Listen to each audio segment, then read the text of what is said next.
It's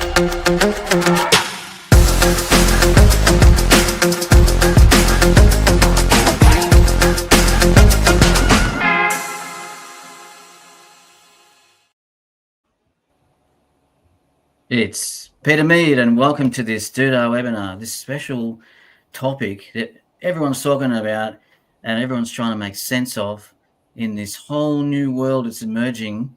SEO, AI, what are we going to do? So today the topic is AI in the daily life of a professional SEO. So I thought, who better to get together than actual professional SEOs and talk about what do we do on the daily basis with AI. So first of all, I'm going to go around and introduce everybody and read a little bit about each person.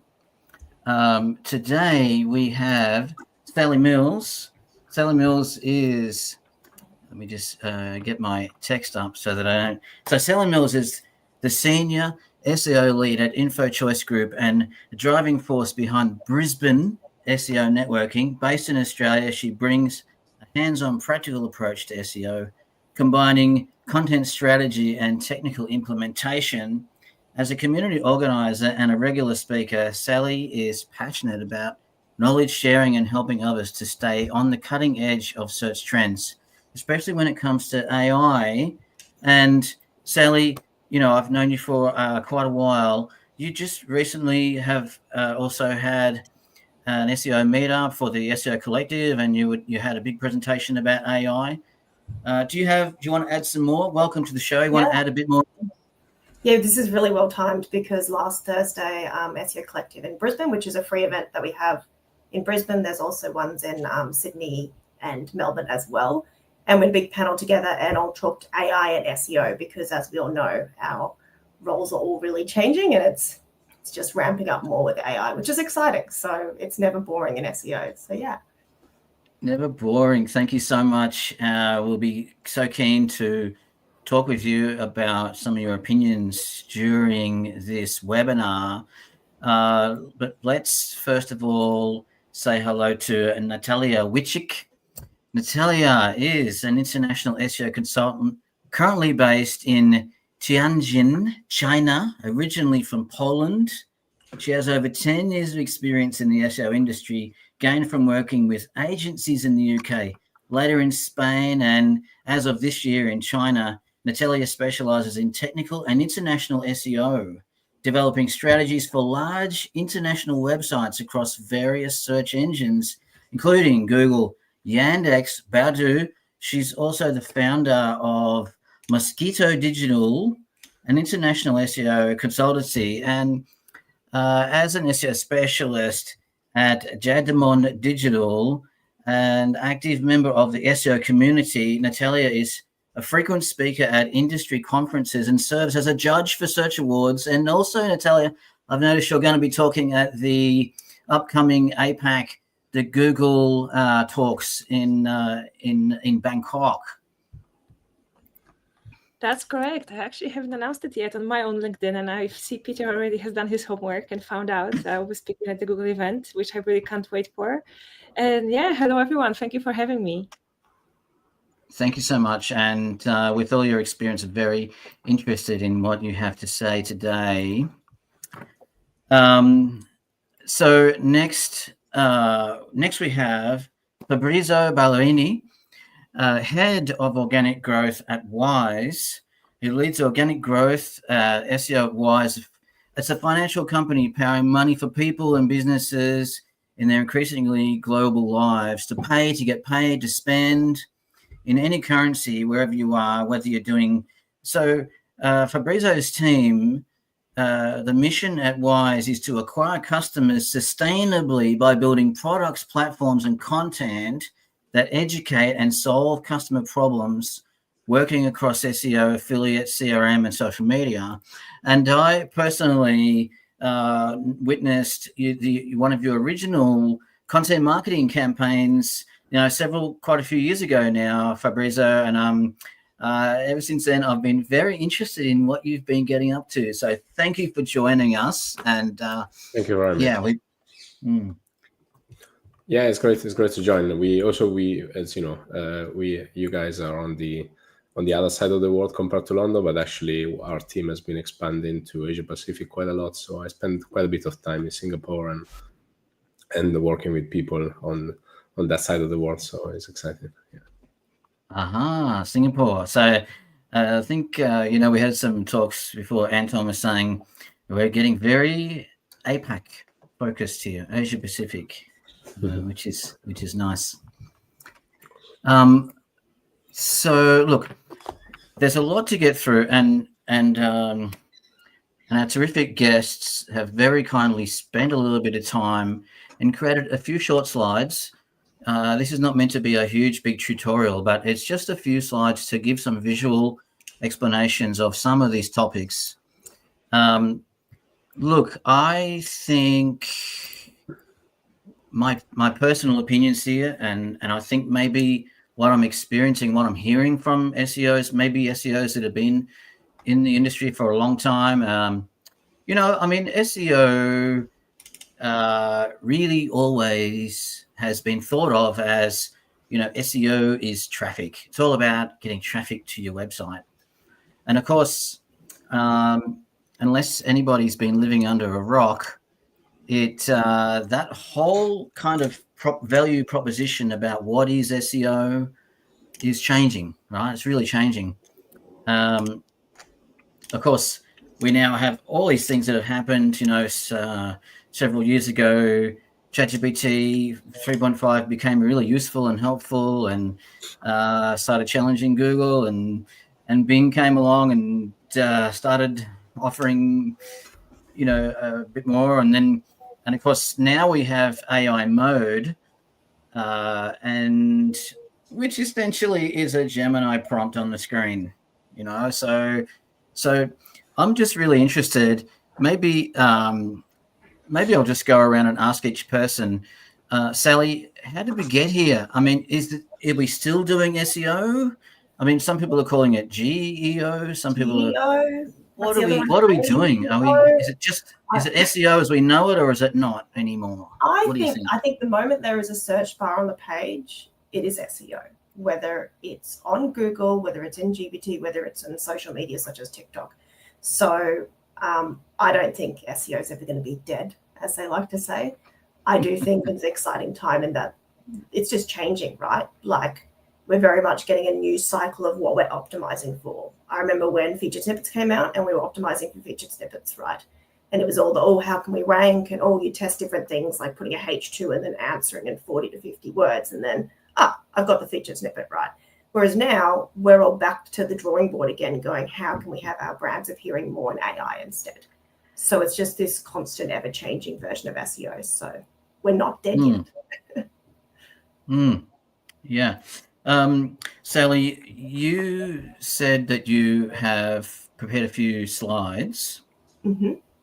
Would you like to talk us through, for maybe the next 5 minutes or so, just talk us through a little bit that you have there? Yeah. Let's do some quick stuff, because I don't have any sort of prompts for you today, because I know everyone's always got their hard-hitting prompts. But I think the biggest thing for us SEOs is sort of getting our brains thinking and making us faster at our jobs. 2 years back, I spoke in Sydney about sort of automation. So I've used another example from there today. But what I wanted us to just quickly go, because I had to think of what do I use AI for in that sort of day-to-day thing, and what do I also dream of doing, because there's some stuff I haven't yet done. And I've sort of broken it down in that technical area to 3 different things. So there's sort of that Google Colab Python stuff. So it can take us all from that level of being not coders, and I'm an ex-web developer, so I'm pretty lucky that I've got that little step up with a bit of code. But it gives you that ability to go, I don't always need a tool to do things. The classic example is redirect mapping.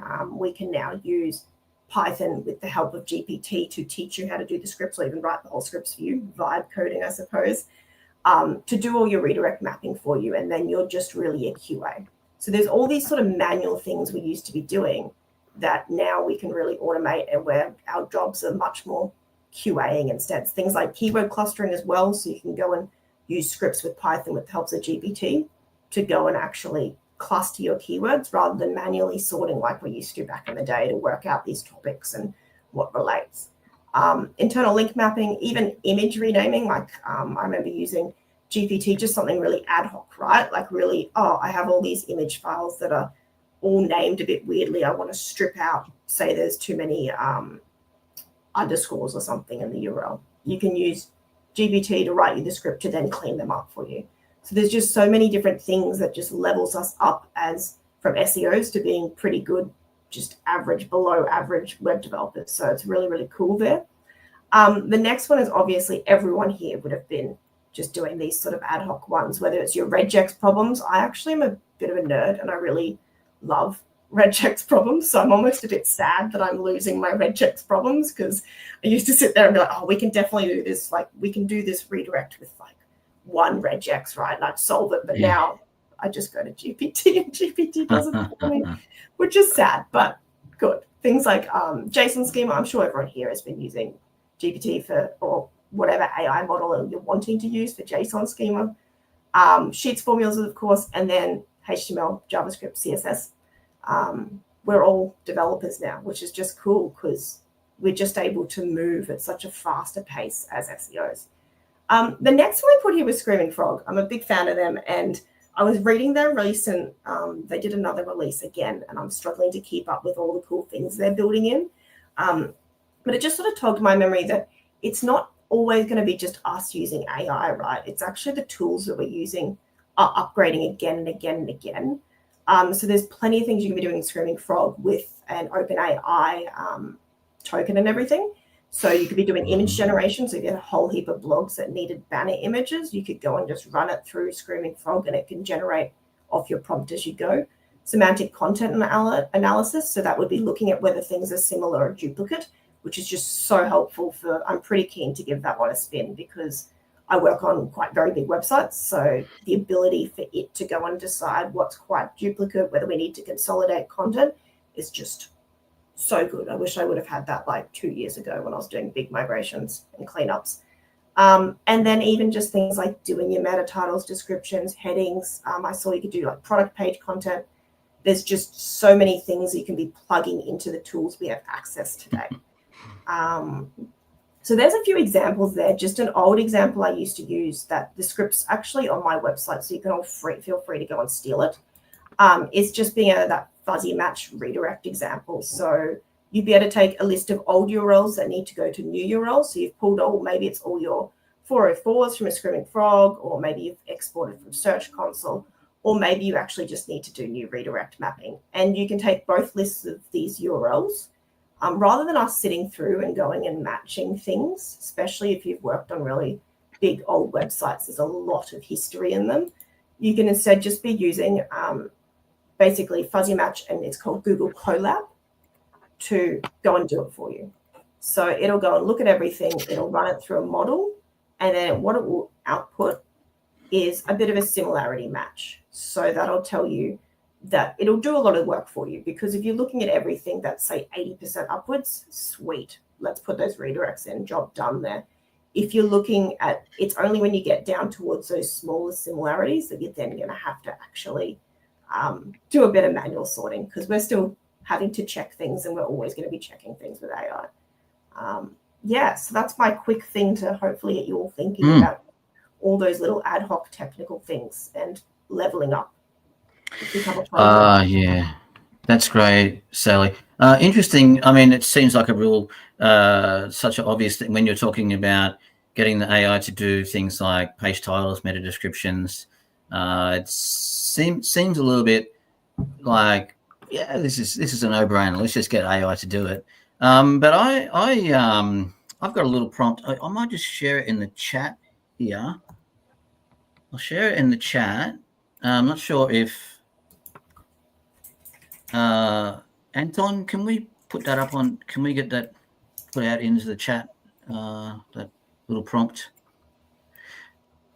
I think there's the idea here is that there's a prompt here. This is the team's using it. One of my guys, Mark Whitley, he's fantastic SEO, works with me, works for me in the team.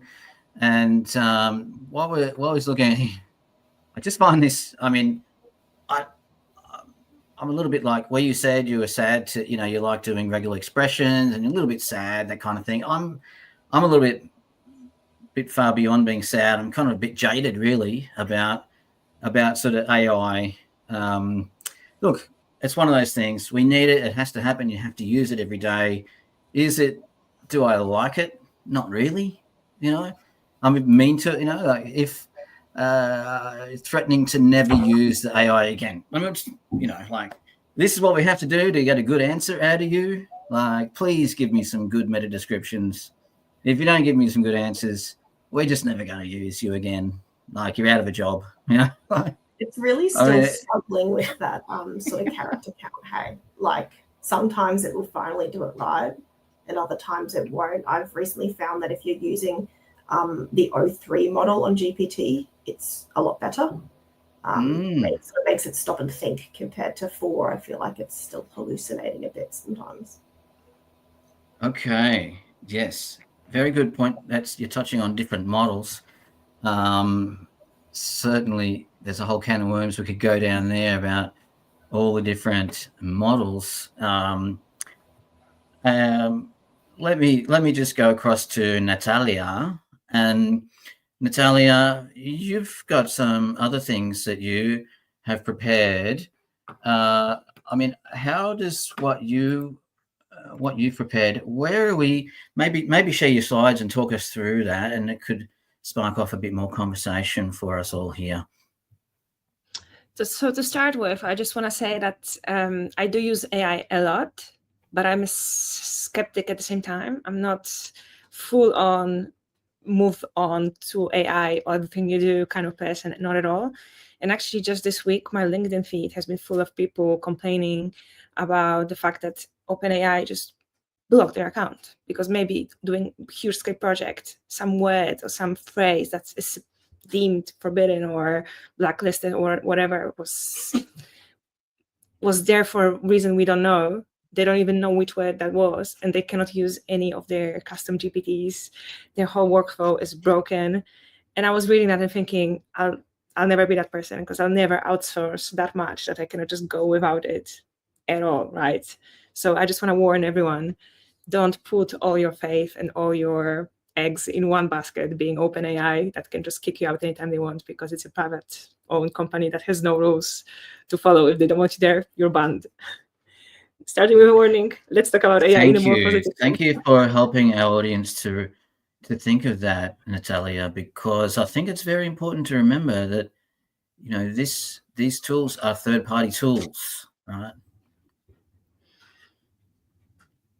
And I think you don't think about it until it happens to you, right? And then you're like, I wish I'd known. So yeah, now you can't say that you didn't know. Thank you. All right, let's have a look at what you got on your slides.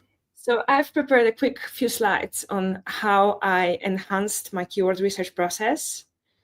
And I modestly said, not the way you think, because my approach to keyword research is not actually finding keywords through AI. That's not at all what I'm doing. So let me quickly show you, first starting with what my B2B keyword research process used to be prior to AI. So you actually understand where I'm coming from first. So my B2B keyword research was quite a specific process because the classic SEO part is very, very top of the mountain I'm building up with my clients. And I start that mountain off with an in-person interview. So I used to run those in-person sessions, typically in the client's offices, if possible, by location, to have direct interaction and get the insights about the business from them. And now, why is it relevant for B2B? Just because with B2B clients, and those of you who have that experience will probably agree with me, it's a lot about nuance on what they do, how they do it, what they sell, who they are trying to target. And it's not always as approachable as B2C brands, which you just get because you're one of the consumers typically, right? So here it's really important to make it really specific while also understanding the wider keywords you can use. So it's a bit of both worlds.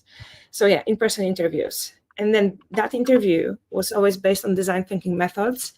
So I tried to be as creative with questions I ask, and I would come with prepared drawings and drafts of things I want them to map out. So there will be a lot of manual labor before we actually got to the session itself, just to make sure I get all the information in an organized but also creative way. And then I was always followed by the right questions. So my favorite starter question would be, you're sitting at a Christmas table and your uncle is asking, so what is it that you do? And what is your industry exactly like? And what problems do you solve? And again, explain it to me. And that's getting those clients to actually numb the language down and throw out the jargon, right? So I would ask a lot of right questions. And then the hardest part was taking the notes, because I was there noting everything down and making sure that every word that can be relevant later, I write it down and pin it down and I connect it correctly and I understand how to map it. And that has been always finalized by the classic keyword research, when I spreadsheet it out, map the keywords to pages, suggest new content, suggest to merge content. But that was a lot of manual labor to actually pin it all down and map it in the proper way. So that was my initial process. That was very, very labor intense. And now this is my AI-enhanced keyword research process. So there's no steps anymore, because many of those elements happen in the same time. So it's just a process that just keeps complementing itself. So first I have human-to-human interaction. And I said interaction because it's not face-to-face meeting anymore. It's actually done online now. And I've added a small s to indicate it's many interactions, because now, because of the resources I can save thanks to AI, I can have multiple meetings one-on-one instead of huge meeting for the whole team. Then there's human to AI interaction, which is the note-taking that I don't have to do anymore. So in the moment, AI is interacting with the humans on the same call. While I'm just talking, AI is taking the notes. And I use, in a second I'll show which tools, but I transcribe the actual conversation, not just take out the AI summary. I actually want to see what was said at what point, which words were used. And then there's AI to AI interaction, because whatever happened in the call, whatever was not taken, then it can be mapped out and clustered. As Sally shown before, this is the when clustering comes in hand, but obviously the initial part has been done as well. So the free tools I actually use here, Google Meet, just because it's the easier I found to integrate with any note-taking. Read AI I use for note-taking, transcription, and also for the summaries. And then Gemini to organize the data, to cluster it, to give me Google Sheets already organized with all the information I need the way I want it. And just to give you a few benefits, I'm saving so much time. I'm saving so much time that I actually can have individual meetings instead of one with entire team. So I get better perspective, a wider vocab, just because every single person from the same team will tell me the same thing differently. So it used to be really tricky when you have a full team of 5-6 people telling you one by one what they do. They would really replicate what just been said, because they would have been influenced by the colleague. Now it's separate meetings, and I actually have a chance to interact with more senior stakeholders, because I can speak to very technical people who typically would have been too busy to just join a company-wide meeting, but they can jump on a 30-minute call. And I also find that gives me more access to the company information, and also gives me more seniority in my role as a consultant, because I speak to maybe head of sales or head of technical, I don't know, development, whatever it is, and they see SEO as part of the conversation. And those people typically love to explain what they do, and they really are interested in telling you really well what the company is about. So this is a great thing for me to actually introduce myself to senior people. Now, enhanced presence. So because I'm focusing 100% on what's said instead of taking notes, I can actually ask better follow-up questions. I can be more present in the conversation, and I can squeeze out way more from 1 hour meeting than I used to. And quality outcomes, because as we all know, and I think we will say it a lot today, better quality input to the AI, the better quality output. And my quality is top-notch because it's a human interaction input. It's subject matter experts I'm speaking to. So whatever reservations anyone can have with AI, here they disappear because I'm inputting the human the human part, right? The highest quality human part. So my outputs are really high quality as well. So I don't have to worry about quality. I obviously also review everything myself. So I know exactly the outputs. I'm never just delegating to AI. I'm helping AI give me more time to do what I do best. So that's my keyword research process. Wow, thank you so much. It's very, it's very interesting. It's interesting how you're saying that you used to have the whole team, or you're in a room full of people. I mean, part of my approach when I'm talking with clients is to do a similar thing, where if we're talking about some new content, is to really just talk that through with the client, talk the subject through, and record that. It's interesting to see you've got a very organized way of going about it. Yeah, organized and also, let's say, pressure-free, because before I was so stressed just taking the notes and asking, and now I can actually dive in and let the conversation go. So I really enjoy the process more as well. What's the feedback from the clients been? Do you think you're getting better feedback now from clients? I'm getting fantastic feedback so far. And actually, one of the clients I did that with already posted several LinkedIn posts, because what we recorded were such a great anecdote of his business and what he does. And he told me he struggles with finding good LinkedIn content that is actually approachable. So I took parts of the transcript, smoothened them out just slightly with Gemini to make them sound more like a written text than a set text. And he just took it and he was so happy with it because they were his words, that was his story. And he just went on and posted it on LinkedIn as well. So I think I might really expand my services to extra LinkedIn consultancy on the side. I think that definitely anything that is repackaging cross-platform will be on steroids at some point, because even like clipping video, even like doing stuff that in the past you would have almost taken, like you should have, back in time, you would have considered, is this a new role that we have in the company, or is it like, or maybe we just don't do it, and probably many people just avoid doing it because maybe the value was not great yet. The content existed, right? It's not that it didn't exist. It's just it was hard to repackage it very easily. Yeah. And okay, so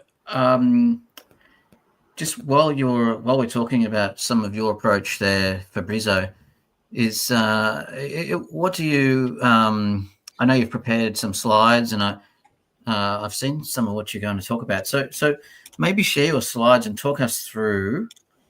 Yeah, sure. Yeah, back to the question that you asked earlier on the what do we do, and is it completely changing? Like, yes. I think, can you see my screen well? Yes. Cool. Yes. Mm-hmm. Okay, cool. Like, I think that we have, at least in our organization, we have to be pragmatic about what's like what we are investing on, right? And our finance team doesn't necessarily care whether there is AI overviews, or they know that they give us some budget to invest in growth, and then we return that investment, right? So even topic like drops of traffic and so on, it doesn't mean that activities need to be deleted, right? We didn't fire the entire team and started to work on AI overviews, right? We continue to do what we do at scale, but it's hard to not acknowledge that things got significantly better to the point that a lot of processes, a lot of activities will have to be different, both from us, that we do SEO and we create content for our customers, but also for the users, right? They use all these chat assistant as opposed to searching with AI overviews, right? This is just an example. Between 2 years on our video got better. Like on our side, we are breaking down in 2 areas, like how we think about it. So one is basically what we call automation, is how do we do what we have been doing? So this is the part of don't worry, nothing is over. We continue to do it until financially what we do makes sense.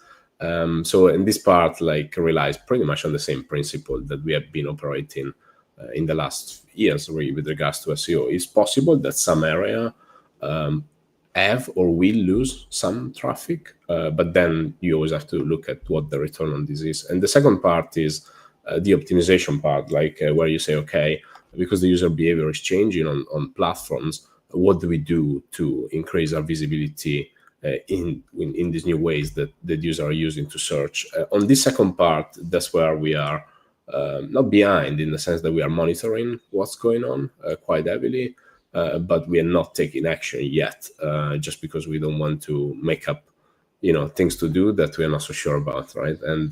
And still, what we see value right now is to continue to do what we were doing, but doing it extremely faster, like in a bit more quality over time, and then eventually reshape a little bit the process. And back to, like, Natalia's point as well, I have it even at the end of the slide, but we have not reduced any, we have a pretty large team. We operate globally on multiple markets. We have not reduced the effort that our team puts in. We just, gave them a lot of powers that they didn't have before. Then, like, just to jump into it, like, the part where I think we can share the most to date on what's going on our end is how we think about giving to our team like models, so that they can be more effective. The first level is quite simple, right? It's like us providing to our team the equivalent of Gemini, ChatGPT. They can choose whatever models they prefer to use as a chat assistant. The second level is to have some sort of copilots, right? So where some of these assistants within the platform that we use have got pre input instructions, so that they tend to be more on point when stuff happens. The third level is where we basically had to form a team. And these days, I mean, one change compared to before is that now we have like a team of few people plus engineers that work on building agents. And I mean, the main difference between what we call agent and 1 and 2 is that 1 and 2 is just one model. Agents is basically multiple model for multiple tasks, plus things like scraping, sorry, and other stuff that wouldn't generally fit within what the models do. The last one is what we call network, which is basically all these agents talking to each other. Just to make it very, actually, I had more detail. Just to make it a little bit more specific, right? Like the first level, you just chat to a model. The second level, you chat to a model that is trained on some wikis and documentation that we provide, things like our tone of voice, things like our compliance guidelines, and so on.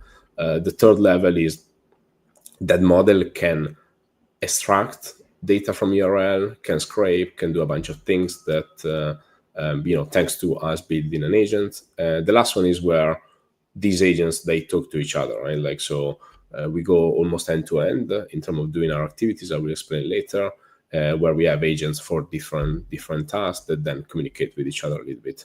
An example of this is, in our content creation process, something that you mentioned earlier. We produce a lot of content for our customers, and so we have built for each step, I think, pretty much everything that we used to do with our content team. We have built some agents for it, and again, it's not that the person that was doing that task is gone. That person is doing it with the help of an agent, and their role has shifted a little bit, but still they cover pretty much what they used to do. There are some stuff also being in a kind of regulated company that maybe we didn't enjoy as much as SEO, like doing compliance check and legal check. And this is what the team is very happy that part of this exercise is now helped by the agents as well. So in that way, we go from like an initial problem to eventually even editing a page that with the help of the assistant. The ultimate step is basically us integrating these into our documents, CMS databases, so that the person that operates this doesn't only get the answer and then has to do a bunch of copy paste, but then whatever these agents are doing can eventually make changes either straight into the CMS and we are getting there with some of the platforms that we have, or at least to docs, or with certain markdown formats that we have. So basically, think about content creation process. To summarize, we used to do keyword research, briefing, writing and proofreading, compliance review, conversion to markdown, and publishing. Each of these processes had up kind of like some steps and some guidelines to cover.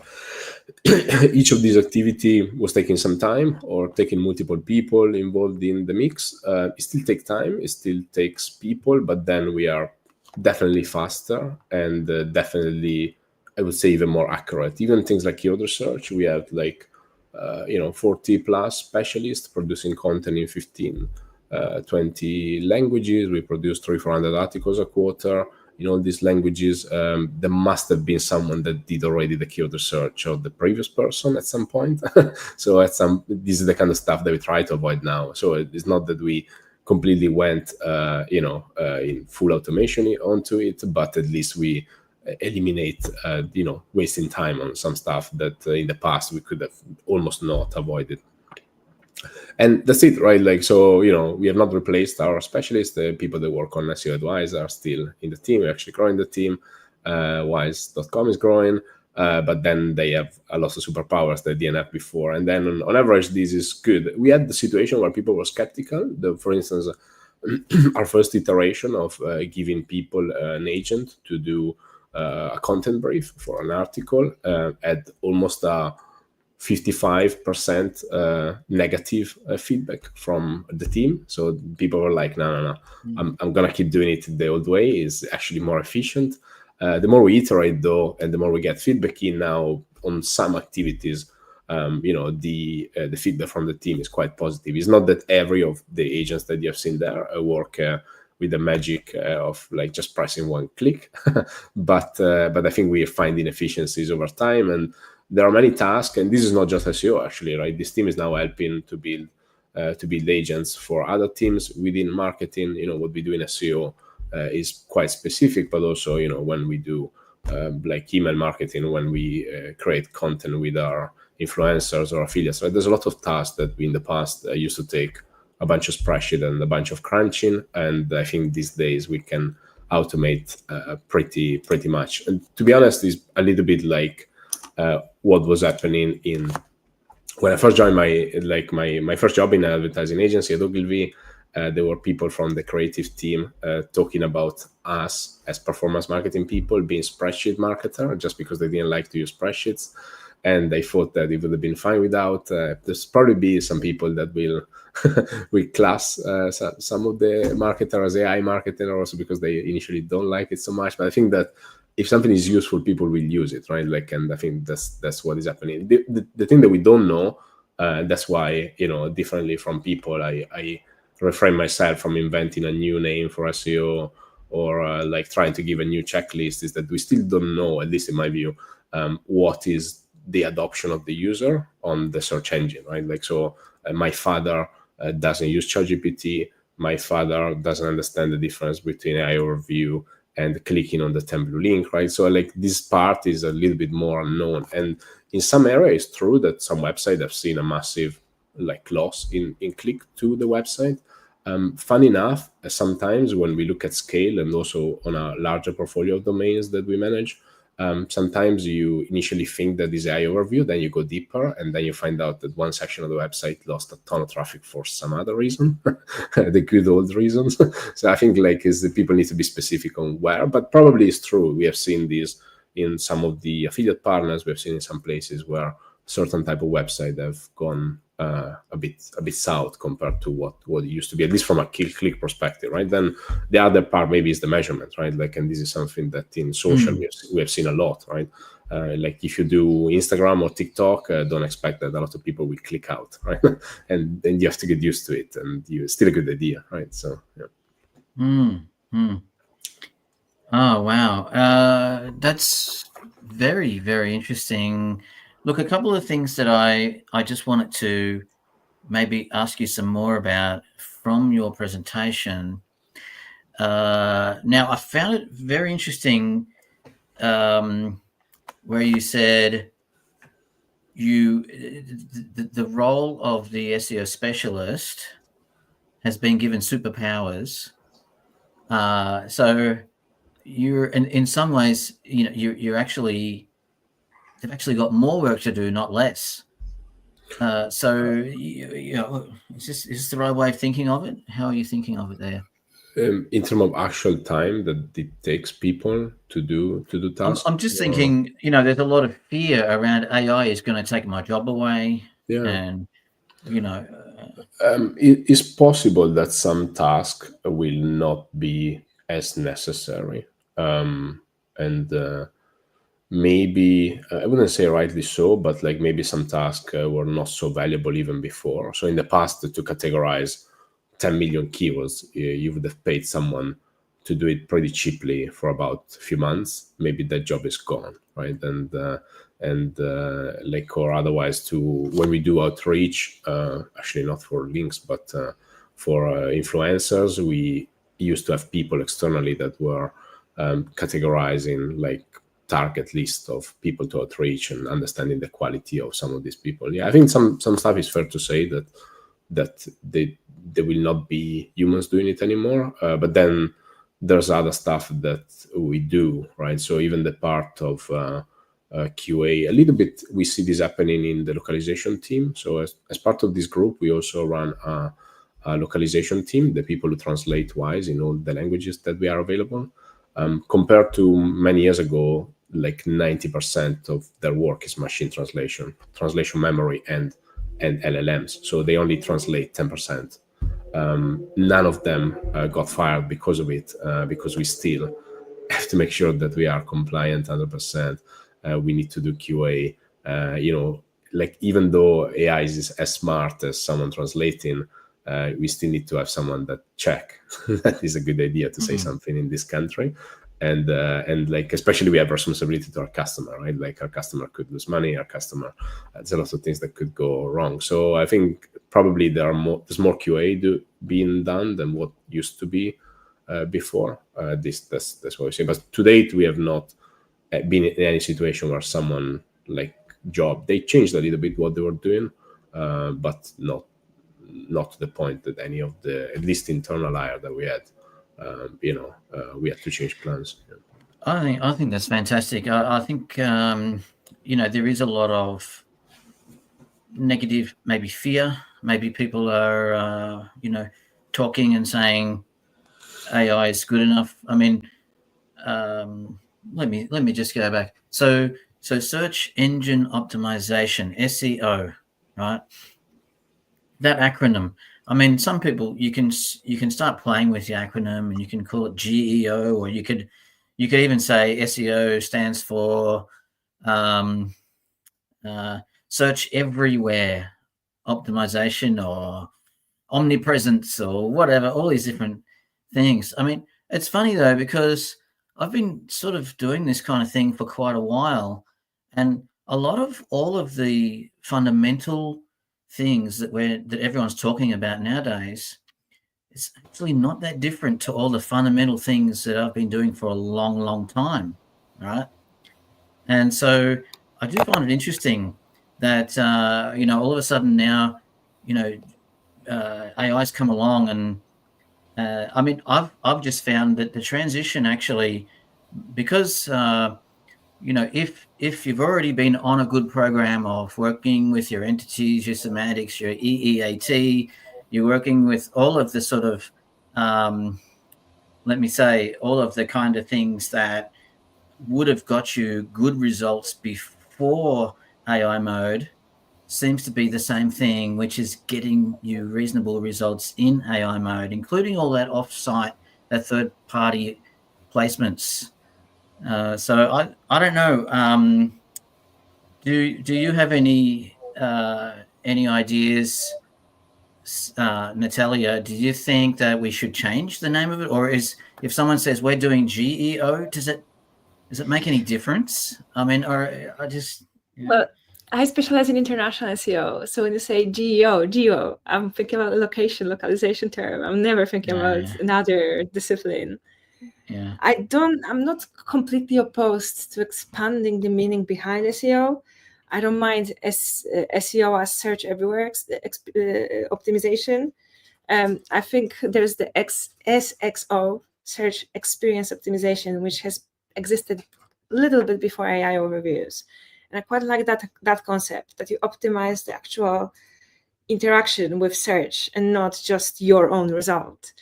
That's unfortunately been kind of renamed later a little bit as parasite SEO, which is somewhat similar but different as well. But I think getting that more let's say strategic look at where we are, what our users find, how they find out about us, that might change.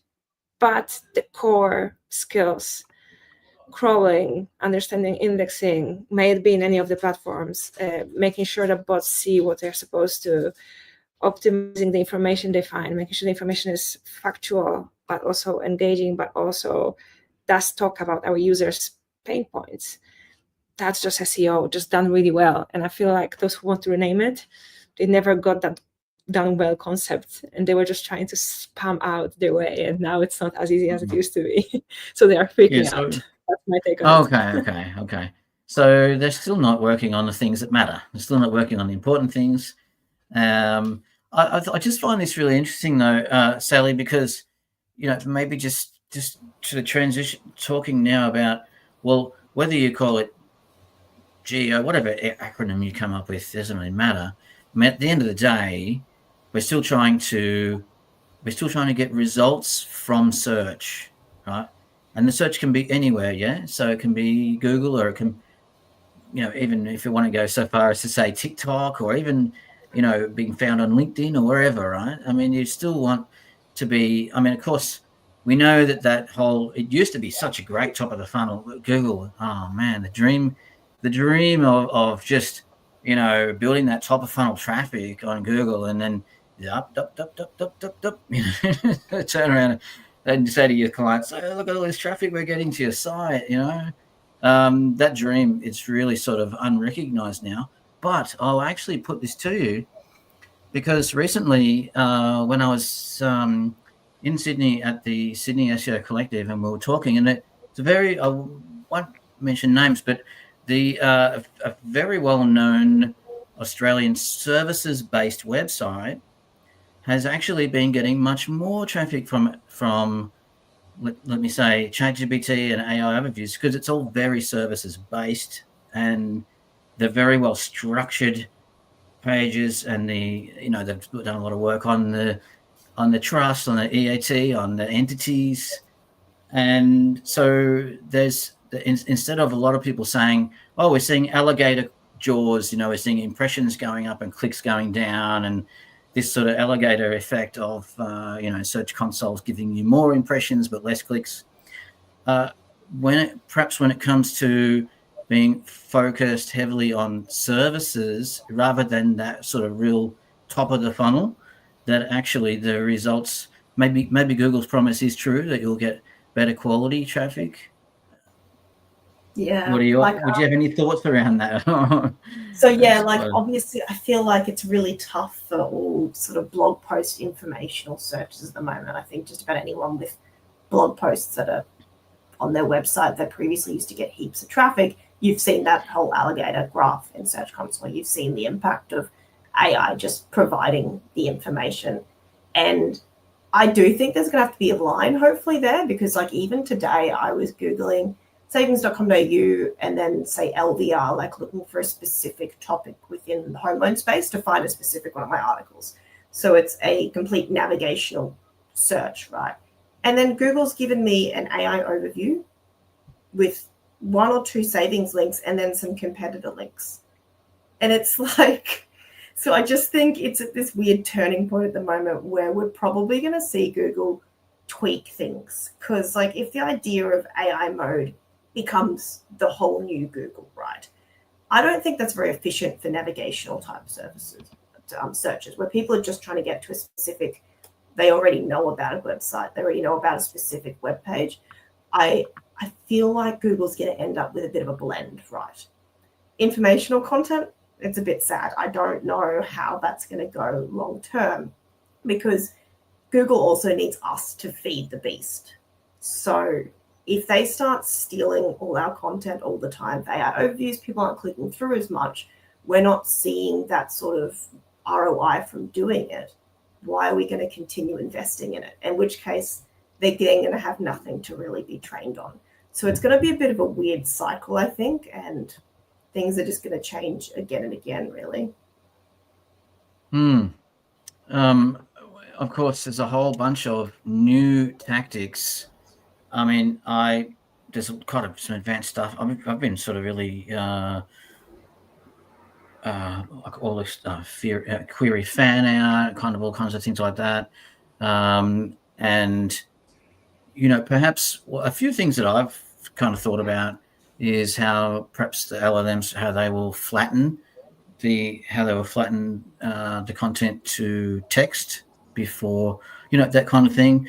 There's a lot of commentary around all this. I'm not sure. I've got a question here about embeddings. David Carrasco about embeddings. Maybe Natalia, do you want to maybe talk a little bit about embeddings? So I feel like there's a lot of smart people using smart methods that require a lot of kind of technical understanding of how things work. And there are this other side of the curve. We just copy words like embeddings, but don't really understand what goes behind it. Just use them because it's the hype. Yes. And I think it's really interesting how we see both sides. And people actually follow, and I really trust that they know the technical bits. We're saying, careful, just don't take it and approach it like that, because if you do quality content anyway, do you need that really? Do you have to over-engineer every part of every process? And I'm on that side because I don't feel like my technical knowledge of how AI systems really work behind the scenes and how they predict, word and stuff like that. I don't think I understand enough to do it really well. And I don't want to be on the side of the curve that just copies the over-engineered topics. But I have to admit, I am doing a lot of strategy, international scaling, and maybe less detailed content analysis in my day-to-day. So maybe I don't need to know that. But I feel like it's too much of a hype for now. That's my take on it. Me too. Same. Yeah, exactly. I don't know. We produce our content so that our customers that read this content, who are at the moment are human, understand it, like it, and engage with it. I think everything else in between. At some point, if you reduce a sentence with 5 words, you can do as much as you want, but it's that sentence with those 5 words, right? So I don't know. I don't think we have changed, or at least. And also, again, similar point, there could be a situation where throwing in a lot of resources might make you understand how to do something a little bit different, but also at this point is a bit, I don't know, personally I feel it's a bit premature to, it's fine to do it on a website with 10 pages to prove something, but us, we don't really care, right? We have a lot of traffic, we continue to have a lot of content, and like the same reason why maybe in the past also, like even in the case that completely we would get away traffic, and I've been asked this, right? My team, sometimes we get all together in everyone that does SEO, and one of the questions a while ago was what happens if all the traffic goes away, right? Like not just a little bit, and I'm like, well, we originally we are not a company, like in order to do money transfer, currency exchange, spending abroad with our card, you will need to come to Wise at some point, right? It's not that you can do it on the model, right? So I think we offer a service that is quite specific, right? And we're not adding like a small website that explains how Wise works, right? Like, so eventually you will need to come to Wise. So from that side, we are okay. From the aspect of informational content, so we have a blog, we produce a lot of content for our customers, and obviously we teach them. We try to educate them on things that are not really, money transfer, right? So we explain one of our customer how to relocate to Singapore from London, for sure, we are not the owner of this type of service. We are not the owner of that information. Back in the days, this was adding traffic.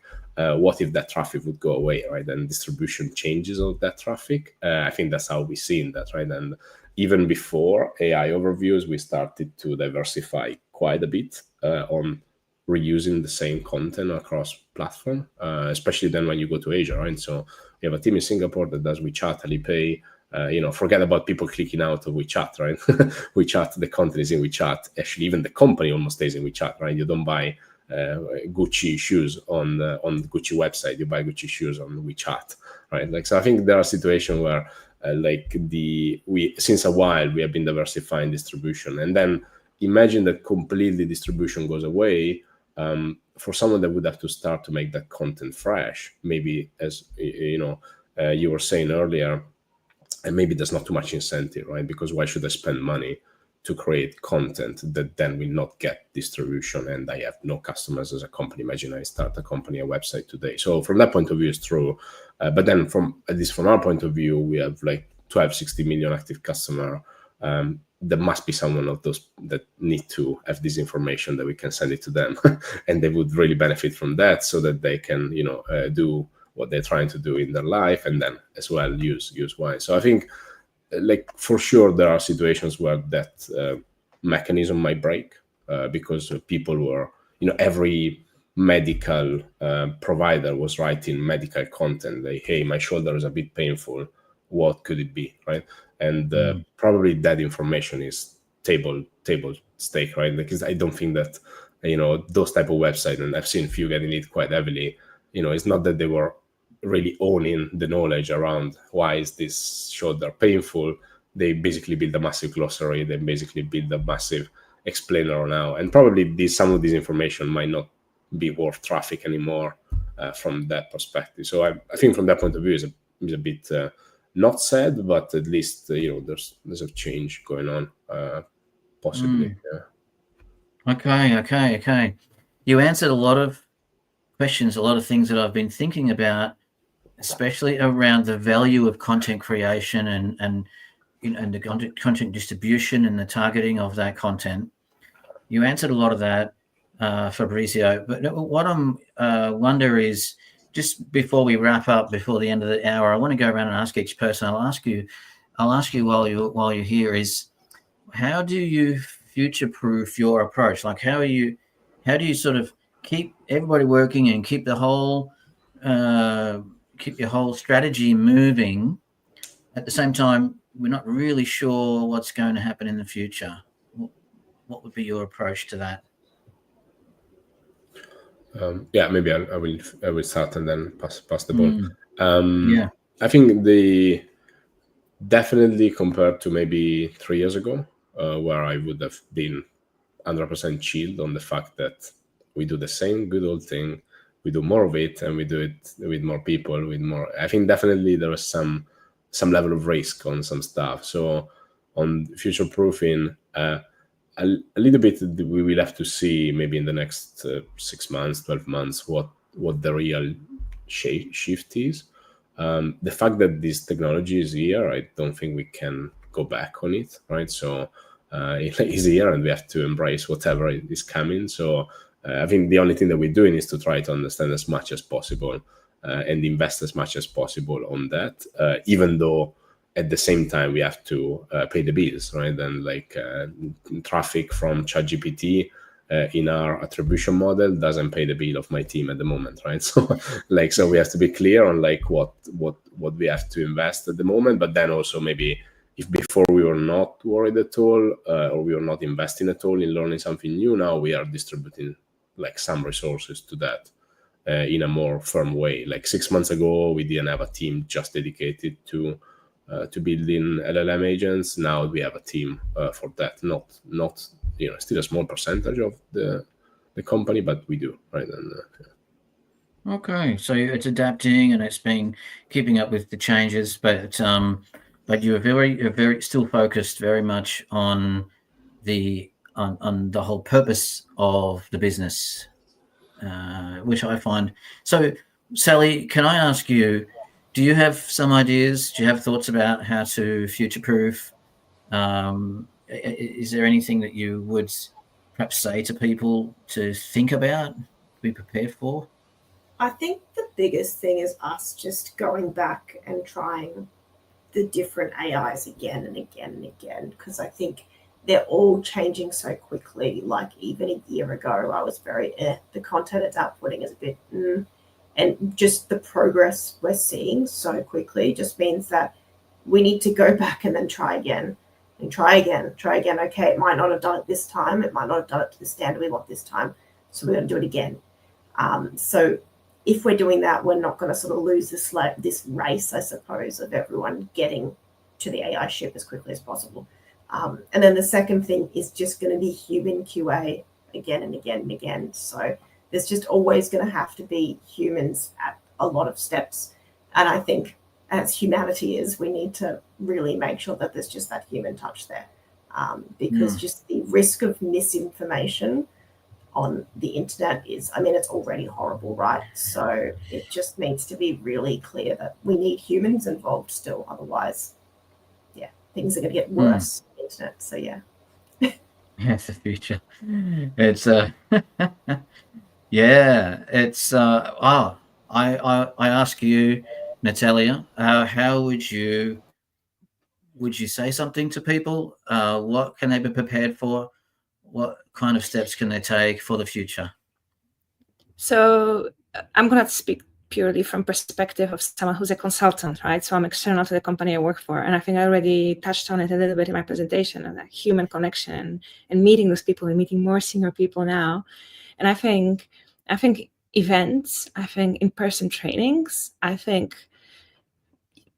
network groups will be huge. I think this is the future, because we're going to be so fatigued with all the AI. We're going to need more of what we already have been seeing in the growth, like all the events that happened this year.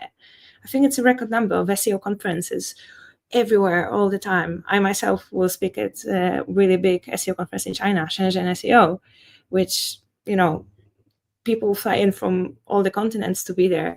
So I feel like, yeah, the in-person part, so what people can do, interpersonal skills, public speaking, and gathering hands-on experience from anything you do. So then you have actual human things to talk about. So my move to China is not a coincidence. I want to see how the marketing in the apps, what Fabrizio mentioned, the WeChat experience, how it looks like, because that's our future in a way. I mean, China has been ahead of trends since forever, and I mean, since a couple of decades, okay, but in the digital era, since forever, and they're gonna stay ahead. So I think, yeah, gathering those in-person experiences and becoming better at interacting with other humans, that's the future. Wow, that's very insightful. And I just want to, maybe we're at the top of the hour. I think we've covered a lot of things. Thanks everybody for tuning in. Thanks for the comments and some of the questions. So first of all, I want to say thank you, Sally Mills, for joining, for your opinions. It's been terrific. Thanks for having me. It's been great. Yeah, and thank you, Natalia Wichig. Thank you so much for your expert opinions and your advice. Thank you, Cece. Yes, yeah. And Fabrizio Ballerini, thank you so much. Your wisdom and your wise approach. Thank you so much. Nice chat, guys. Thank you. Okay.